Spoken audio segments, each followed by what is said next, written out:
All right, so last but not least, the money, the financial aid, the big bad loans. Man, I know you guys been waiting to hear what I have to say about this topic, right? Like, man, the loans scare everyone, dude. Like I said, when I was in high school, I'm a poor kid, man. I'm still poor kid. I grew up poor my whole life, so I'm the one that was like I was terrified of loans. Um, Man, I remember all my friends were like, no, I don't want to take out loans. I don't want to be in debt. I don't want to be in debt. Like, everyone was just so scared, and I know a lot of you guys are probably scared too, and it's completely fine. It's completely normal. Don't worry. Like, that's why I want to give you guys this advice really quickly.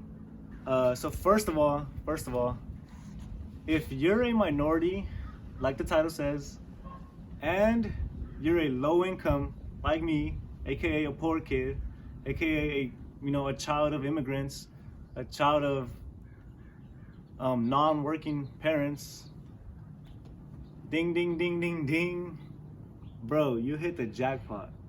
You know why? Because as long as you have the grades, as long as you get it, you choose the right school, they'll pay all of your tuition. You won't have to worry about loans. Matter of fact, these schools will pay you to go to their school. Why? Because you're a minority and low income, so you're gonna make them look pretty, and they want you to make them look pretty so that they can brag about, and guess what? Make their rankings go higher. Make them be able to say, yes, our school is the best for minorities and low income students. So yeah, again, you won't even have to worry about tuition. I didn't. I go to college here almost for free. I did take out some loans personally, but that's just to help out, pay for rent, pay for my car, just a couple other things in life that I felt like I needed the extra money for. But really quickly, like, disclaimer as well, don't expect to have the same situation, or don't expect it to be like a complete, like, free.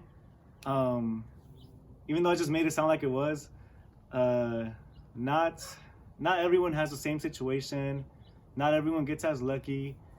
So don't blame me if you don't get a full ride or anywhere, even if you're low income and a minority. I just, from experience, I think that if you are a minority and if you're low income, you'll have it better than most people when it comes to the money part. But when it comes to academics, it's gonna be harder for you. But that's a whole nother topic for another video too. All right.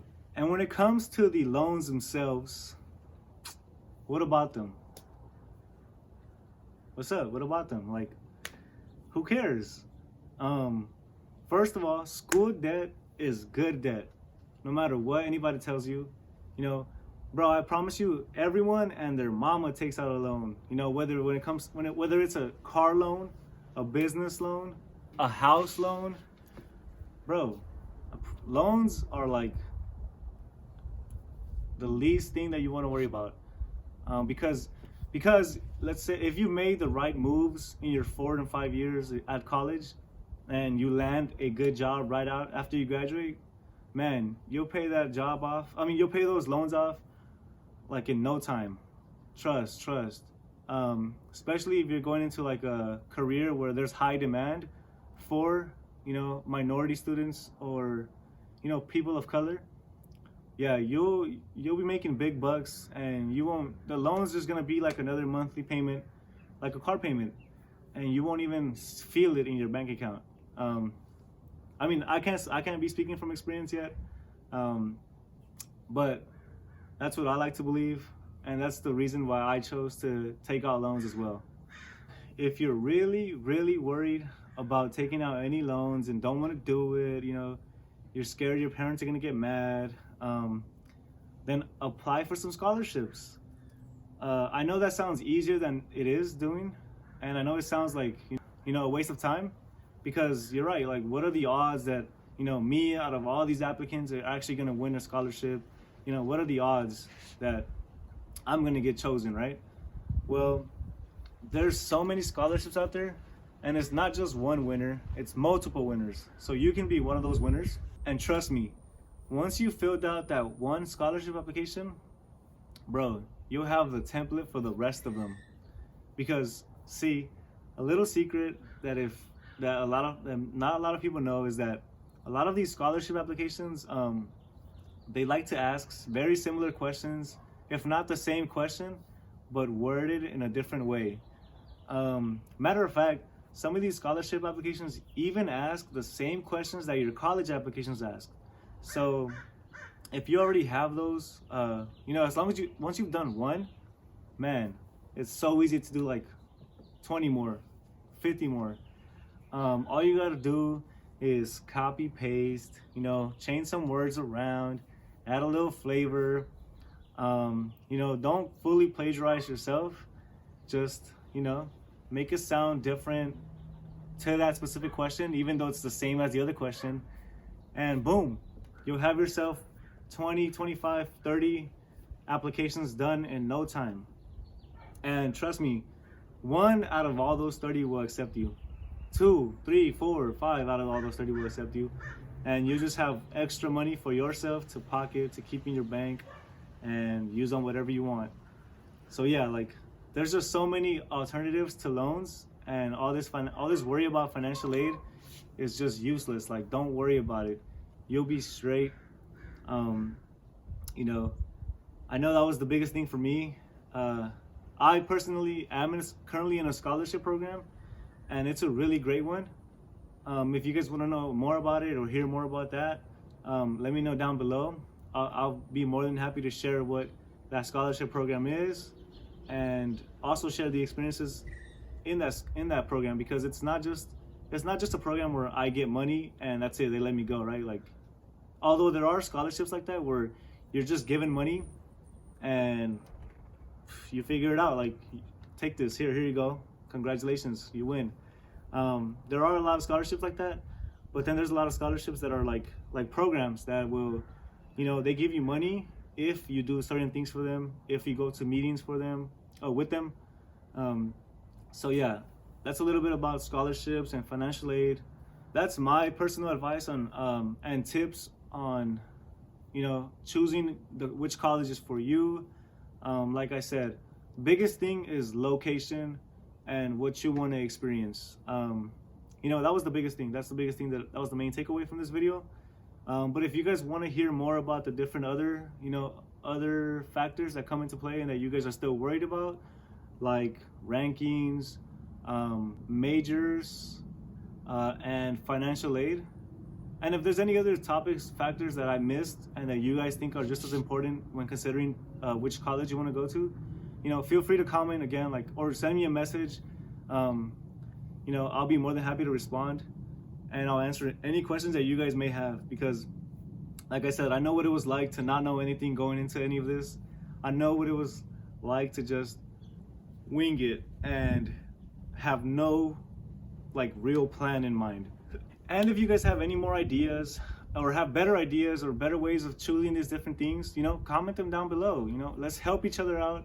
Let's educate everyone. Overall, just get excited, bro. Get excited. I'm excited for you guys. Man, you guys got me looking back at the time when I was first applying to schools, getting ready to go, getting ready to leave. It was such a great time, because once you start college, man, you're gonna become a full-fledged adult with adult responsibilities. Some of you are gonna get your first job ever. Some of you guys are finally gonna cook for yourselves, your very first meal. Some of you guys are finally gonna clean your own room, clean your own house. I know a lot of you guys, have your mom there or your dad there or granny. I know I had my mom for a lot of that stuff. So it was life-changing for sure. Like, no doubt about it. You're gonna step out of your comfort zone one way or another. So you're either gonna go fully out or 1 foot out. It's up to you. Some of you guys might even start hitting the gym because it's free at your school. I mean, technically it's covered by your tuition, but whatever, it's free. Or on the flip side, some of you might fall victim to the famed freshman 15. Man, I know I did.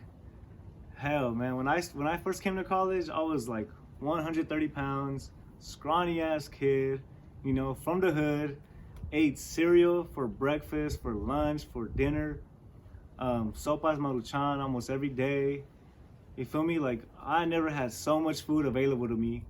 And I know a lot of you guys are gonna be in the same boat. So you guys are gonna eat breakfast, lunch, and dinner, 3-course meal, 5-star meal. It's gonna be great, but just be careful, man.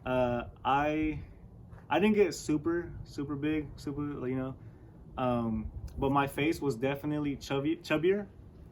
I remember going back home, and all my parents or all my tios, my cousins would be like, damn fool, you look a little fuller, and I'm like, what, really? Like, I know a lot of you guys are thinking too, man, I'm skinny, it's hard for me to gain weight, whatever, blah blah blah. That was me too. But once you start college, you'll realize that you won't even have time to do sports like you did in high school. So that weight is gonna catch up to you finally. I know it did for me. So I started hitting the gym. You know, I started trying to get myself healthier because I never had the chance to. You know, I couldn't pay for a membership back home. I didn't have the money for it. So once I got here, it was free, and I started going to the gym and taking advantage, basically. Ooh, and I haven't even mentioned like all the people that you guys are gonna meet when you're here. You guys are gonna make some of the best friends who you never thought you were ever gonna be friends with. People who are so different from you, or people who are so like you, but from a whole nother city, from a whole nother state, maybe even a whole nother ethnicity. And that's fine too. Like I said, like, college is a place for change, and change is good. So just brace yourself and just always keep that open mind, because you don't know what people are coming from, what kind of situations they grew up in. Some people are a lot more privileged than you. Some people are a lot more richer than you. Some people are a lot more smarter than you. And then you could also have people that are a lot more, you know, a little bit less smart than you, you know, have it a little worse than you financially. And so you just never know what people are coming from. And just keep that open mind. I promise you, not everyone is as bad as everyone thinks. And regardless, you're gonna have a good time. Those moments where you meet all these friends, they're gonna be priceless, man. Promise you guys. So yeah, I'm so excited for you guys. I can't wait for you guys to start this journey to get here next to me. And hopefully I can hear about your guys' experiences. And if you've already been through college, or if you're in your first year right now, you know, drop some comments down below, and if you have some advice as to like how you chose your college, because you just chose it like what, a couple months ago, maybe like 6 months ago or whatever. So yeah, just drop that below. So get excited, get prepared, and just be ready to give it your all. I believe in every single one of you who choose to make this decision of going to college for bettering yours and your family's lives. Hey, and if after watching this video, you're still thinking, nah, college ain't for me, you know, I don't want to go away from my parents, I don't want to take on no loans, I'm tired of school, you know, that's fine too. I respect you guys just as much as anybody else. I want to wish you guys the best of luck too in the real world, where you're gonna get a real job, full-time job, 9 to 5. I wish you guys the best of luck, you know. But to the rest of you guys who do choose to go to college, you know, congratulations one more time. I believe in you guys, and just keep pushing. Sí se puede. Yes, we can. Deuces.